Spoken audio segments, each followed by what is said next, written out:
The number of people that have been affected by domestic or family violence is huge. What we hear in the media is just the tip of the iceberg. It takes a woman about 7 times of trying to leave a violent relationship before she actually leaves. We know that 1 in 3 women will experience some form of domestic violence. So if there's a room of 100 people, we know at least 30 of those women have experienced some form of domestic violence.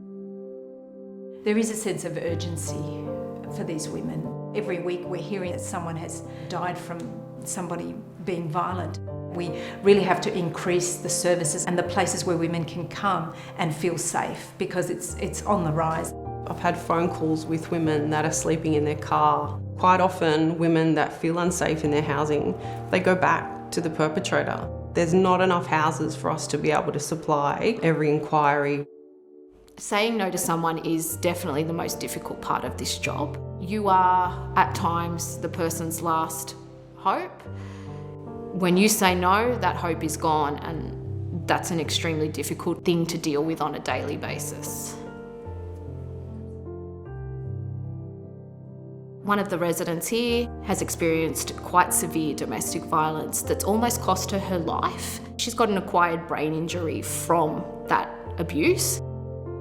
One of the most heartbreaking things that I think I ever heard was a lady that said that she was being controlled financially and emotionally by her partner, but no one listened to her. And she actually said that she wished that they hit her so that she could show the world what was actually happening to her. And that breaks your heart when you hear that kind of stuff. Hope Street Women's Services wants to provide a place of safety for women, where women can come and feel belonging, and also give them choices. Having a safe home is the foundation for all of us. I know if I didn't have a house, I can't work on all of those other things, whether it's getting a job, dealing with any trauma. None of that can happen unless they've got a stable foundation that they can work within. Something that I think is really unique to the work that we do is that we work as a wraparound service. We have a really integrated approach to supporting families, and there just aren't enough places.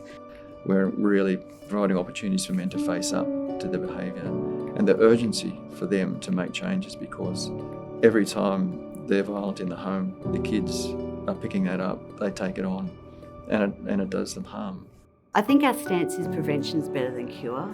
The intergenerational nature of domestic violence will not stop until something happens to stop that. So the work we do is so vital.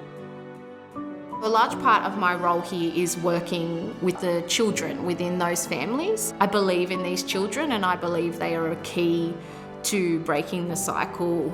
A lot of the time they're withdrawn, they're anxious, and I think once they start coming to the activities we do here and engaging with us and the other kids of the community, they're happy and they're positive, and they want to go to school and they want to socialise. When you just see humanity and the need for love, people just need love, and we walk alongside them and show them love, show them kindness, and actually value them. And they come in and it feels like home to them. One woman said to me once, I go home and I'm alone, and I never have anyone over for dinner. But when I come here for lunch, we sit around a table and I eat with someone else. And so it's building that community and valuing that woman and telling her you are valuable. So domestic violence kind of takes a lot away from women feeling that value, feeling like they belong anywhere, feeling like, they're just as important as anyone else.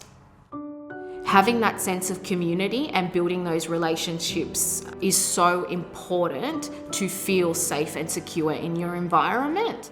And I think this space here brings everyone together to be able to fulfill that need of community and friendship and positivity. So encouraging to see a woman come in one way and then start slowly just to come back to life again. By coming to BaptistCare, they're taking the first step towards a new life. We are crucial in making sure that those next steps are positive and that they continue on that journey. If we don't have the funding and resources, then we're failing them at the very first step, and that's not fair on them as human beings. What is the value of a life?